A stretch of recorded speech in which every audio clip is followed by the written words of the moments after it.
மணி பிளான்ட்டாமா? Friends, இது வந்து பார்த்திங்கன்னா ஆடி 18 அன்றைக்கி எடுத்த வீடியோ தான் இது. ஸோ இது வந்து பார்த்திங்கன்னா பிஃபோர் நைட்டே வந்து நான் வந்து கோலம் போட்டுட்டேன். ஸோ நெக்ஸ்ட் டே ஒர்க் இருக்கிறதுனால காலையில் கோலம் போட முடியாதுன்னு சிம்பிளாக வந்து போட்டாச்சு. நெக்ஸ்ட் டே மார்னிங் இப்படி தான் வந்து கிச்சன் பரபரப்பாக இருந்தது. ஸோ இங்கே வந்து பார்த்திங்கன்னா கேரமல் பாயசம் தான் டீட்டெயிலாக வந்து உங்களுக்கு காட்டிருக்கேன். ஸோ நிறைய வீடியோஸில் வந்து நான் சொல்லியிருக்கேன் பாயசம் ரெசிபி போடுறேன்னு சொல்லிட்டு. இது வந்து பார்த்திங்கன்னா கொஞ்சம் டீட்டெயிலாக வந்து இருக்கும்.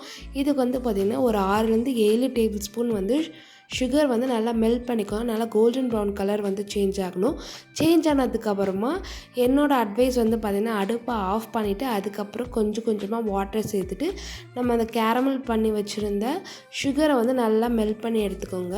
ஸோ மெல்ட் பண்ணும் போதே வந்து பார்த்திங்கன்னா உங்களுக்கு அந்த சுகர் வந்து நல்லா வந்து ஒரு கிறிஸ்டல் மாதிரி ஃபார்ம் ஆகும். ஸோ அதனால் நல்லா கைவிடாமல் மிக்ஸ் பண்ணிகிட்டே இருங்க. ஸோ அப்படியே கிறிஸ்டல் கட்டி கட்டியாக ஃபார்ம் ஆனாலும் நீங்கள் வந்து அடுப்பை வந்து ஆன் பண்ணி சிம்மில் வச்சுட்டு அதுக்கப்புறம் வந்து பார்த்திங்கன்னா வாட்டரில் நல்லா டைல்யூட் பண்ணிடுங்க. டைல்யூட் பண்ணிட்டிங்கன்னா அந்த சுகர் வந்து நார்மலாக வந்து கரைஞ்சி வந்துடும். ஸோ இந்த டைமில் வந்து பார்த்திங்கன்னா நீங்கள் சேமியா ரோஸ்டடாக இருந்தாலும் சரி, ரோஸ்டட் இல்லைனாலும் பரவாயில்ல, ஒரு 5 மினிட்ஸ் நல்லா ரோஸ்ட் பண்ணி வச்சுக்கோங்க. இப்போ வந்து பார்த்திங்கன்னா 1/2 லிட்டர் திக்கான பால் வந்து எடுத்திருக்கேன்.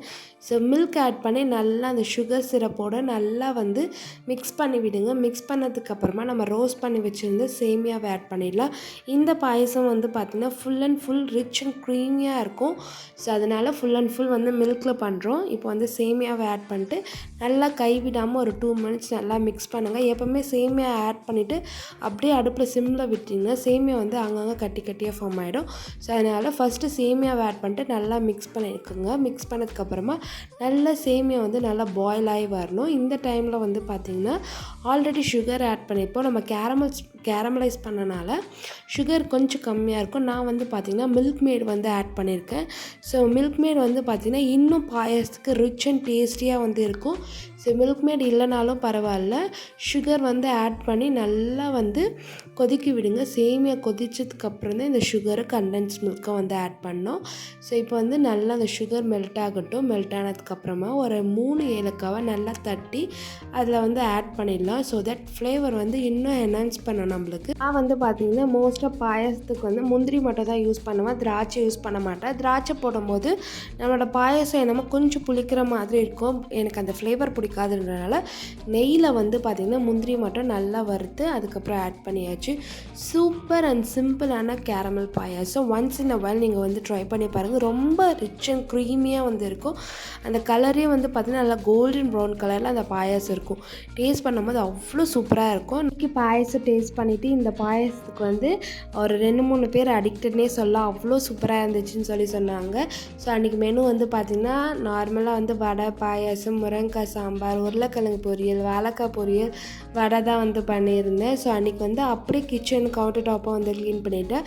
ஸோ மெனு வந்து கொஞ்சம் சிம்பிளிஃபைடாக தான் நான் வந்து பண்ணியிருந்தேன். அதுக்கப்புறம் வந்து பார்த்திங்கன்னா எங்கள் மாமியாருக்கு படைக்கணும் அப்படின்றனால அன்றைக்கி வந்து ஃபுட்டாக எடுத்துகிட்டு அவங்க நினைவு இடத்துக்கு வந்து போயிட்டோம். ஸோ காலையில் நான் நினச்ச கோலம் வந்து கலைஞ்சிட்ருக்கோம். எனக்கு காற்று வந்து பயங்கரமாக அடிக்கிறனால கோலம் வந்து அப்படியே இருந்தனால காலைல வந்து ஒரு நல்ல ஒரு சாட்டிஸ்ஃபேக்ஷன். ஸோ அதுக்கப்புறம் வந்து பார்த்திங்கன்னா போயிட்டு சாமியெல்லாம் கும்பிட்டுட்டோம்.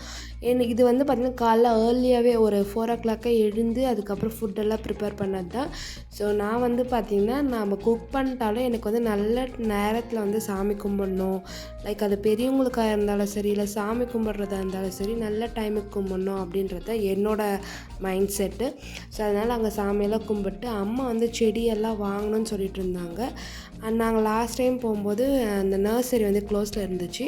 அதனால் இன்றைக்கி வந்து அதே வேலை தானே போகிறோம் அப்படின்னு சொல்லிட்டு அங்கேருந்து நர்சரிக்கு போனால் நர்சரியில் செடி இல்லைன்னு சொல்லிட்டு, ஸோ நானுமே இன்டோர் பிளான்ட் வாங்கணும்னு நினச்சிட்டே இருந்தேன்.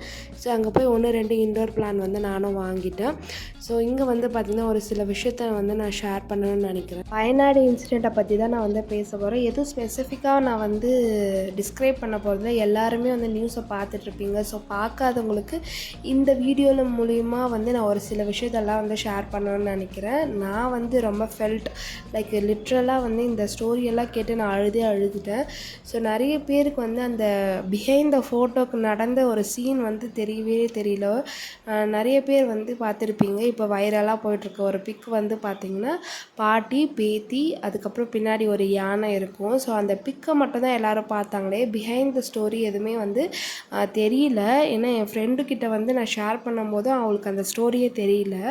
பட் நிறைய பேர் அந்த மாதிரி இருக்கிறாங்க. ஸோ அவங்களுக்காக இந்த வீடியோ பார்க்கும்போதாச்சும் அந்த ஸ்டோரி வந்து நான் சொல்கிறேன். என்ன அப்படின்னு வந்து பார்த்திங்கன்னா, பாட்டியும் பேத்தியும் வந்து பார்த்திங்கன்னா அந்த நிலச்சரிவில் இருக்கும்போது எப்படியாச்சும் பாட்டி வந்து பேத்தியை காப்பாற்றிடணும் அப்படின்னு சொல்லிட்டு அவங்க ஃப்ளட்லெல்லாம் தாண்டி பேத்தியை வந்து ஒரு ஃபாரஸ்ட் கொண்டு வராங்க. கொண்டு வரும்போது யானை வந்து வந்துடுது. ஸோ வந்துட்டதுக்கப்புறம் என் பாட்டி வந்து கையெடுத்து கும்பிட்றாங்க, எங்களை எதுவும் பண்ணிடாத, நாங்கள் இவ்வளோ வந்து சுச்சுவேஷன்ஸை தாண்டி வந்திருக்கோம் அப்படின்னு சொல்லி டிஸ்கிரைப் பண்ணுறாங்க யானைக்கிட்ட. யானை வந்து லிட்ரலாக அழுதுடுச்சா, பட் இது ட்ரூவாக இல்லையான்றது எனக்கு தெரியல.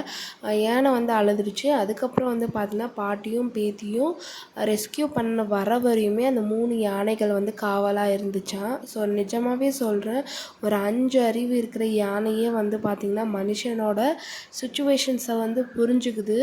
அவங்களுக்கு வந்து ஹெல்ப்ஃபுல்லாக இருக்கணும்னு தோணுச்சு பார்த்தீங்களா. ஸோ வந்து நிஜமாகவே இப்படியெல்லாம் இருக்கிறாங்க. நீங்கள் ஒரு 5 அறிவு இருக்கிற யானையே இப்படி இருக்குது.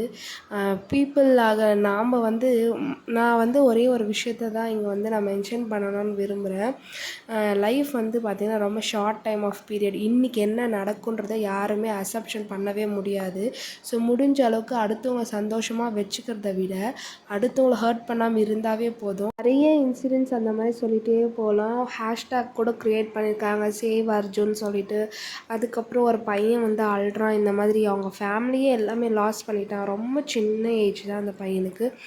அதுக்கப்புறம் வந்து பார்த்திங்கன்னா மேரேஜ் ஆக போகிற பொண்ணுக்கு மொத்த ஃபேமிலி யாருமே கிடையாது.